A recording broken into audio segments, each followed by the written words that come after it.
Au nom puissant et glorieux du Seigneur Jésus-Christ, que la paix divine soit avec vous. Nous rendons gloire à Dieu pour la faveur qu'il nous donne de continuer et de terminer le thème de ce mois, le sous-thème, les obstacles de la destinée. Au premier point, nous avons vu la peur, l'incrédulité, le doute. Au second point, nous avons traité du péché. Et au troisième point, nous avons donné quelques solutions à ces obstacles-là. Aujourd'hui, nous allons aborder la colère et la paresse. Nous n'allons pas résumer ce que nous avions dit la dernière fois, ceux qui n'ont pas suivi. Les solutions à la peur, l'incrédulité et les péchés n'ont qu'à chercher l'enseignement de la dernière fois. Nous rappelons pour ceux qui sont nouveaux que les mercredis, nous faisons des exhortations et les samedis, nous faisons les enseignements thématiques. Et pour cette année, c'est la restauration et les sous-thèmes sont des thèmes mensuels que nous abordons. La mise au point que nous devrions faire avant de continuer, c'est que la dernière fois, nous avions donné la solution au doute, à l'incrédulité, à la peur. Et nous avons dit qu'il faut que nous puissions nous concentrer sur le Seigneur Jésus-Christ.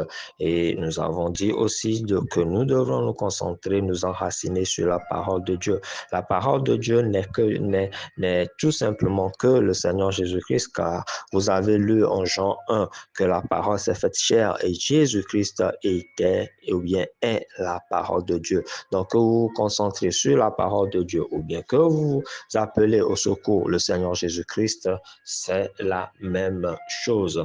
Et il est important de préciser aussi qu'il faut que nous prions lorsque nous savons qu'il y a de l'incrédulité en nous, qu'il y a la peur en nous, du doute en nous, que nous prions. Quand il y a le péché, il faut que nous puissions prier aussi. Il faut que nous rappelions par rapport à Élie. Nous l'avions dit la dernière fois que Élie a pris peur et il est parti se cacher. Nous avons dit que lorsque l'Esprit nous pousse à nous cacher, c'est de la sagesse. Mais à un moment donné, lorsqu'il vous dira d'aller, comme il a fait au temps de Moïse, il s'est caché 40 ans, mais quand Dieu lui a dit d'aller, il est parti et rien ne lui est arrivé. Et c'était le même cas pour Paul. Élie aussi s'était caché. Il s'était caché parce que Jézabel avait promis le tuer comme il avait tué les prophètes de Baal. Et Élie est parti se cacher et pire, Élie a demandé la mort. En 1 roi 19, vous allez voir, à partir du verset 4 à 8, vous verrez que Élie a demandé la mort à Dieu et Dieu est venu le reconforter. Mais ce même Élie qui avait pris peur et qui est parti se cacher et qui a demandé la mort, quand vous lisez 2 rois 1, Élie est revenu. Il est revenu et c'était plus Akab qui était roi parce qu'il était mort. Son fils Akazia avait pris le trône et il avait envoyé, vous vous souvenez, il avait envoyé des troupes de 50 plus leur chef dans ça faisait 51 personnes vers Élie et Élie les a fait brûler par le feu descendu du ciel. Il a brûlé 2 régiments, je peux dire. Il a fait brûler 2 bataillons et le 3e bataillon qui était arrivé, ils étaient humbles et Élie les a suivis. Il les a suivis parce que l'ange de Dieu lui a dit, va, rien ne va t'arriver. Il est parti dans la maison du roi et Jézabel n'était pas morte. Non, Jézabel était là puisque elle mourut au temps du prophète Élisée. Mais au temps d'Élie, elle était toujours là. Élie est parti dans la maison royale. Il a dit ce que Dieu lui a dit de dire et il est reparti. Rien ne lui est arrivé. Parce que quoi? Dieu était avec lui. Dieu lui a dit, vas-y. Donc, c'est important que nous puissions comprendre ces choses. Par rapport au péché, une autre mise au point que nous pouvons encore ajouter aux solutions, c'est la Sainte Seine. La Sainte Seine est très capitale. Nous n'allons pas trop expliquer, mais il est très utile de participer à la table du Seigneur. Si dans votre église, ou bien si vous avez compris, nous avions expliqué cela dans les premières classes de cette année, mais si besoin, vous pouvez demander aux administrateurs et on pourra vous rappeler ces choses ou bien vous renvoyer les enseignements là. Mais la Sainte Seine est très capitale et très puissante si nous nous préparons bien et si nous comprenons réellement l'utilité de la scène. Et aussi, il faut voir qui est en train d'officier, qui est en train de diriger cette sainte scène-là. Voilà. Donc, si c'est quelqu'un qui est en communion avec Dieu, quelqu'un qui vit dans la sanctification, la sainte scène peut ôter le péché de vous. Aussi, si vous faites du bien à votre Père, ouais, c'est très important. Vous faites du bien à vos parents, oui, mais plus précisément à votre Père, Dieu efface certains de vos péchés. Dans les conférences, nous aurons à revenir là-dessus. Donc, c'est important, la Sainte Seine et les bienfaits au Père. Oui, c'est important. Et je ne dis pas seulement le Père charnel. Le Père charnel est le premier, mais s'il y a les pères en la foi aussi, lorsque vous leur faites du bien, Dieu fait grâce et enlève les péchés. Donc, nous avons vu les solutions par rapport à la peur, à l'incrédulité et au péché. Aujourd'hui, nous allons aborder d'autres obstacles et disons la colère et la paresse. D'abord, par rapport à la colère, nous allons parler de Moïse. Moïse qui a été envoyé par Dieu pour sauver Israël. Que s'est-il passé? Vous connaissez tous l'histoire, mais nous savons que Moïse n'a pas atteint Canaan. C'était pas le plan, c'était pas la destinée de Dieu pour lui. La destinée, c'était qu'il accompagne, qu'il emmène les enfants d'Israël sur la terre de Canaan, mais certaines choses se sont passées dans le désert qui ont fait que Moïse n'est pas arrivé à Canaan. Et pour être encore plus précis, c'était lorsque le peuple d'Israël avait eu une fois encore besoin d'eau. Entre-temps, ils avaient eu soif, ils avaient besoin d'eau et Dieu avait dit à Moïse de prendre sa verge et de frapper le rocher qui les suivait. Pour ceux qui lisent et ceux qui étudient la parole de Dieu, ils savent que ce rocher-là, c'était le Christ. Donc, ce rocher-là les suivait. Et lorsque Moïse a frappé le rocher, l'eau était sortie de ce rocher. Maintenant, une autre fois, et si Dieu le permet, nous allons étudier les murmures d'Israël. Vous allez voir comment les enfants d'Israël étaient très récalcitrants et vous allez vous retrouver dedans afin de pouvoir éviter de vous comporter comme cela. C'est pour cela que Dieu les a maudits et Dieu a tué toute la génération qui était adulte et c'était juste les enfants qui avaient eu accès à la terre de Canaan. Donc, lorsqu'ils ont eu encore besoin d'eau, malgré que Dieu ait fait beaucoup de prodiges, et au lieu de croire en Dieu, ils ont commencé par murmurer encore et ils ont irrité Moïse et Aaron. Ils étaient partis voir Dieu à la tente et Dieu leur a donné cet ordre. Allez et parlez. Moïse, tu iras et tu parleras au rocher et le rocher vous donnera de l'eau. Mais tellement Moïse était en colère qu'il est arrivé devant le rocher et il a rassemblé les enfants d'Israël et leur a demandé, est-ce que ce rocher peut vous donner de l'eau? Ou bien Dieu pourra-t-il vous donner de l'eau à travers ce rocher? Et il a frappé le rocher 2 fois. Ce n'est pas ce que Dieu lui a dit. Dieu lui a dit de parler au rocher. Oui, entre-temps, Dieu lui avait dit de frapper le rocher 1 fois. Mais maintenant, dans cette situation-là, il fallait frapper, il fallait parler au rocher. Mais comme il était dépassé par la colère, il a parlé et a frappé le rocher 2 fois. L'eau est sortie, mais Dieu lui a dit que tu n'iras pas à Canaan. Et si vous lisez bien la parole de Dieu, Moïse est revenu devant Dieu et a insisté. Rappelez-vous que Moïse parlait à Dieu directement. Et quand son frère Aaron et sa sœur Myriam discutaient derrière lui, il n'était pas là. Dans son dos, ils discutaient et ils accusaient Moïse. Dieu a frappé Myriam d'une maladie. Et c'était compliqué. C'était à Moïse de venir intercéder pour sa soeur, sinon sa soeur allait mourir. Et Dieu a dit, OK, je vais la guérir, mais après 7 jours. Et le camp, les enfants d'Israël ont dû rester sur place pendant 7 jours, le temps que Myriam guérisse avant de continuer. Donc, Dieu agissait dans le dos de Moïse dans son intérêt. Vous voyez, pour Abraham, c'était la même chose. C'est Abraham même qui a menti que sa femme était sa sœur. Mais quand le roi d'Égypte et d'autres personnes ont voulu prendre sa femme, Dieu les a frappés. Cela montre lorsque vous avez une relation étroite avec Dieu, Dieu agit dans votre dos pour votre bien.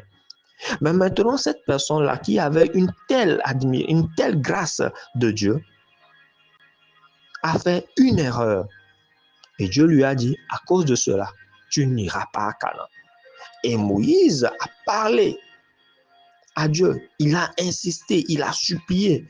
Et en un endroit, dans un certain verset, il est écrit que Dieu lui a dit de ne plus revenir sur ce sujet. Ne reviens plus vers moi avec ce sujet. Tu n'iras pas à Canaan. Un point. C'est tout. Je paraphrase ce que Dieu a dit. OK. Mais qu'est-ce qui a poussé cette décision, ou bien qu'est-ce qui a motivé cette décision de Dieu? C'est la colère de Moïse. Lisons Psaume 106, nous allons lire le verset 32 et 33. Il est écrit, là, c'est une narration de ce qui s'était passé dans l'Ancien Testament ou bien en Exode. Lisons Psaume 106, verset 32. Il est écrit, ils irritèrent, donc les enfants d'Israël, ils irritèrent l'Éternel près des eaux de Mériba. Et Moïse fut puni à cause d'eux, car ils aigrirent son esprit et il s'exprima légèrement des lèvres. Le Seigneur Jésus-Christ a dit qu'on demandera davantage à celui à qui on a beaucoup donné. Plus vous avez une relation avec Dieu, il y a des exigences. Et lorsque vous ne respectez pas ces choses, vous direz, ah, les gens du monde font, rien ne leur arrive. Mais vous ferez quelque chose, va vous arriver parce que Dieu vous estime comme ses enfants, Dieu vous protège. Et il y a certaines calamités qui arrivent aux gens du monde qui ne vous arrivent pas. Parce que Dieu a dit, ne craignez pas ce que ce peuple craint. N'appelez pas conjuration ce que ce peuple appelle conjuration. De la même manière, Dieu vous gère avec d'autres principes. Et quand vous fautez, vous risquez d'avoir des problèmes. Et ce que nous voulons tirer d'ici, c'est que Moïse s'est laissé emporter par la colère. Lisons Jacques 1, verset 20. Il est écrit quoi? Car la colère de l'homme n'accomplit pas la justice de Dieu. Voilà, il était question d'être lent à la colère. Et au verset 20, il dit, car la colère de l'homme n'accomplit pas la justice de Dieu. Donc, quand vous vous laissez emporter par la colère, vous n'allez jamais manifester ou bien vous n'allez jamais accomplir la justice de Dieu. Et rappelez-vous que Dieu répond seulement à qui? Au juste. Et nous avons la justice en Christ. Mais cela ne veut pas dire que nous avons la justice en Christ, que nous allons vivre d'une autre manière, nous serons frappés. Éphésiens 4, verset 26, s'il vous plaît, il est écrit, si vous vous mettez en colère, ne péchez point, et que le soleil ne se couche pas sur votre colère. C'est très important que nous comprenions cela. Le soleil ne doit pas se coucher. C'est normal, tout le monde se fâche, mais il ne faut pas garder en nous cette colère jusqu'au lendemain. C'est ce que la parole de Dieu nous dit. Et le verset 27 dit, et ne donnez pas assez au diable. Donc, pourquoi Dieu nous dit, pourquoi la parole de Dieu nous dit de ne pas garder la colère jusqu'au lendemain? C'est parce que lorsque nous avons cette colère, cela nous ronge en nous, cela donne un accès au diable. Et rappelez-vous, lorsque nous sommes en colère, lorsqu'il y a l'amertume en nous, lorsqu'il y a l'animosité qui s'y ajoute, le Saint-Esprit est attristé.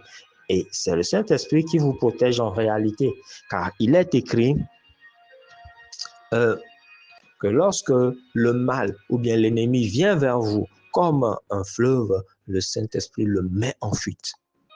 Donc, lorsque vous attristez l'esprit et que l'esprit se retranche dans son coin, le diable a facilement accès à vous. Donc, ce n'est pas l'autre là qui vous a mis en colère qui subit les conséquences de l'accès au diable, parce que le diable, lui, quand il rentre, même si ce n'est pas une petite porte, ce n'est pas une fenêtre qu'il rentre, il détruit suffisamment avant que vous ne vous réconciliez avec Dieu, avant que vous ne rétablissiez votre communion. Donc, c'est important de comprendre et d'éviter certaines choses. Ecclésiaste 7, verset 9 dit: ne te hâte pas en ton esprit de t'irriter, car l'irritation repose dans le sein des insensés.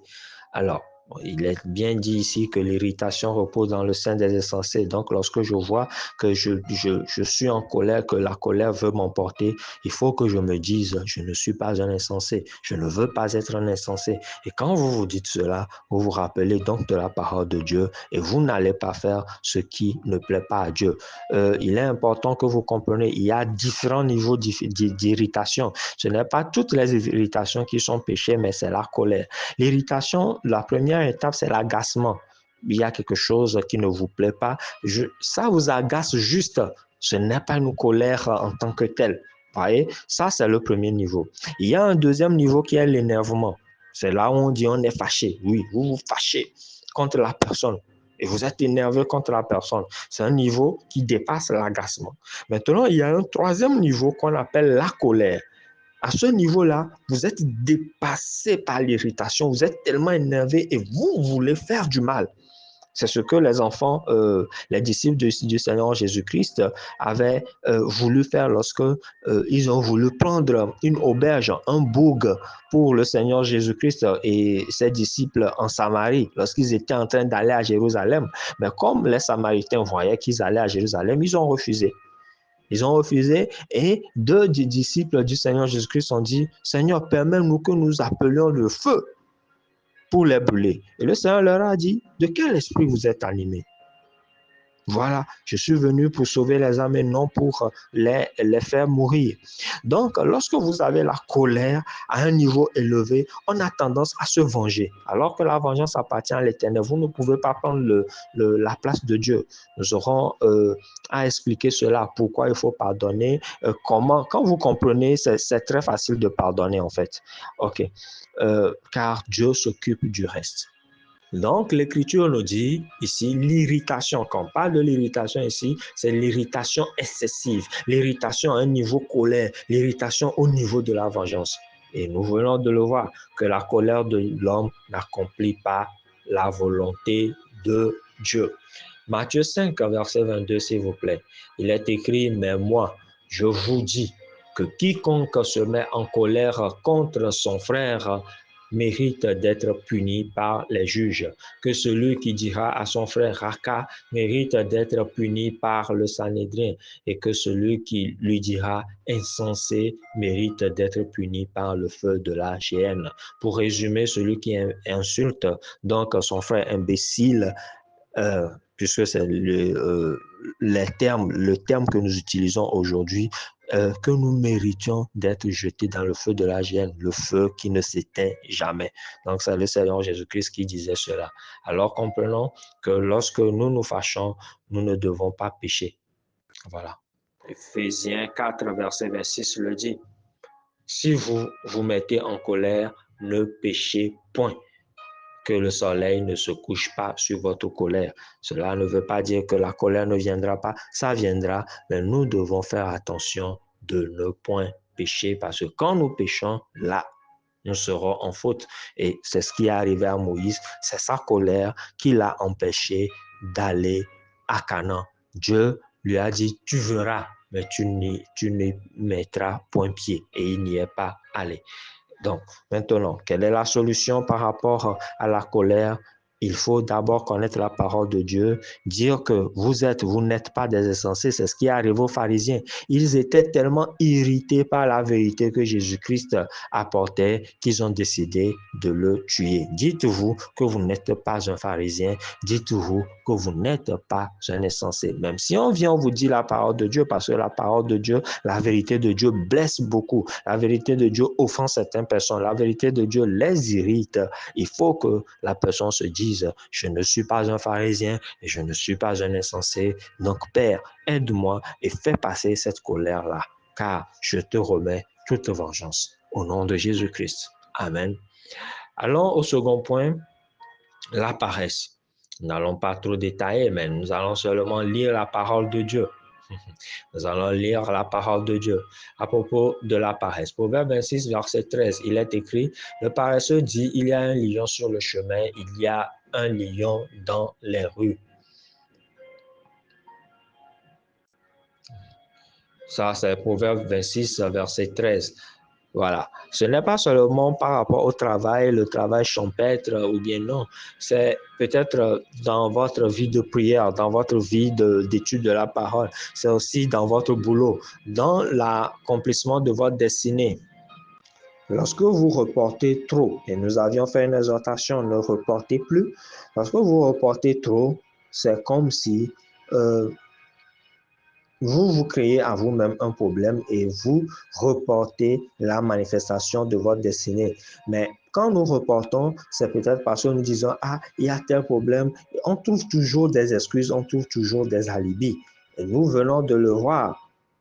Lorsque Dieu vous dit de temporiser, de vous cacher, d'accord, c'est bien, c'est une sagesse, mais lorsque Dieu vous dit d'aller, allez. Ne donnez pas des excuses. Moïse a pu dire, ah, si je m'en vais là-bas, Pharaon va me tuer et les enfants d'Israël, ils ne vont pas m'écouter. Dieu lui a dit, vas-y. Et il faut y aller. Proverbe 26, verset 14 dit, la porte tourne sur ses gonds et le paresseux sur son lit. Le paresseux tourne et il est là, il attend, il attend. Et le verset 15 dit, le paresseux plonge sa main dans le plat et il trouve pénible de la ramener à sa bouche. C'est je dirais, une image parce que le paresseux, lorsqu'on lui donne à manger, il mange bien quand même. Donc, ici, c'est une image. Ça veut dire qu'il se trouve tellement d'excuses, il traîne tellement, il fait des choses que normalement il devrait faire, il fait des choses qu'il ne devrait pas faire. Et ce qu'il doit faire, il ne le fait pas.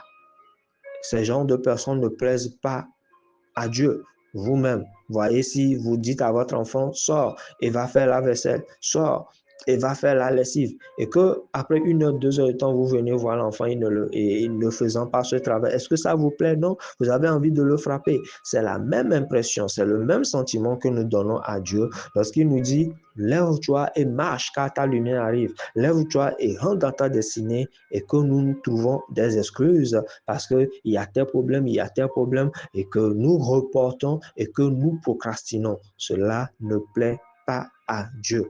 Le verset 16, toujours de Proverbe 26, dit, le paresseux se croit plus sage que cet homme qui répond avec bon sens. Vous voyez?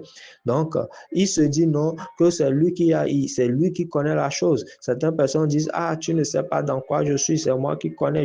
Une femme au foyer dit, ah, c'est moi qui connais mon mari. Le mari, c'est moi qui connais ma femme. Non, Dieu vous dit, la parole de Dieu est telle.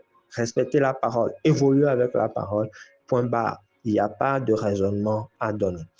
Lisons Proverbe 6, verset 9. Il est écrit, paresseux, jusqu'à quand seras-tu couché? Quand te lèveras-tu de ton sommeil? Un peu de sommeil, un peu d'assoupissement, un peu croiser les mains pour dormir, et la pauvreté te surprendra comme un rôdeur, et la disette comme un homme en âme. Voilà. Donc, c'est toujours à propos de ça.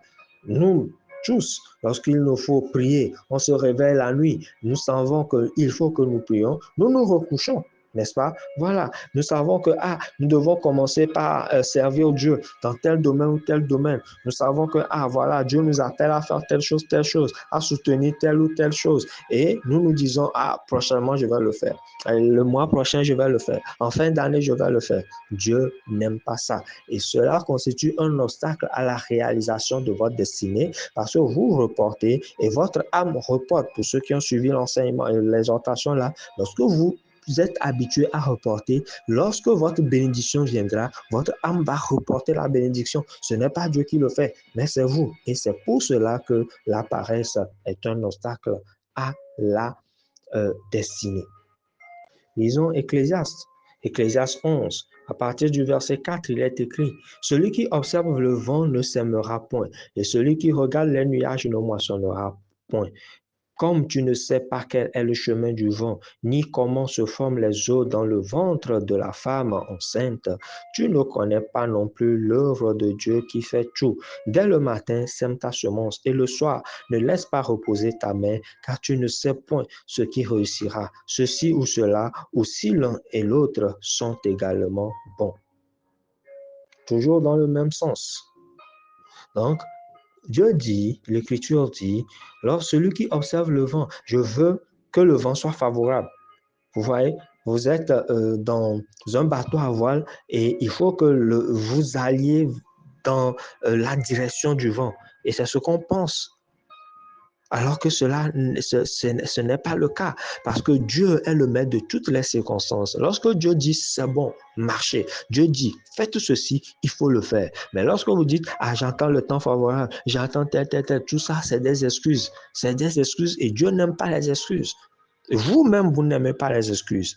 Imaginez que vous avez un travail à faire avec quelqu'un et que la personne prenne chaque fois des excuses. Est-ce que cela va vous plaire? Mais pourquoi vous et moi, nous faisons cela? Cela ne plaît pas à Dieu. Et à un moment donné, nous ratons notre destinée parce que nous sommes en train de trouver trop d'excuses. Nous sommes en train d'attendre le temps favorable. Le temps favorable, c'est aujourd'hui. Quand Dieu vous dit, levez-vous, quand vous sentez en vous qu'il faut que vous fassiez quelque chose, ne reportez pas. Levez-vous. Quand vous sentez en vous que vous devez veiller cette nuit et prier, réveiller et prier, c'est quelque chose qui arrive à tout le monde, c'est vrai, mais il faut arriver à maîtriser son corps. C'est pourquoi l'apôtre Paul dit quoi? Je traite durement mon corps.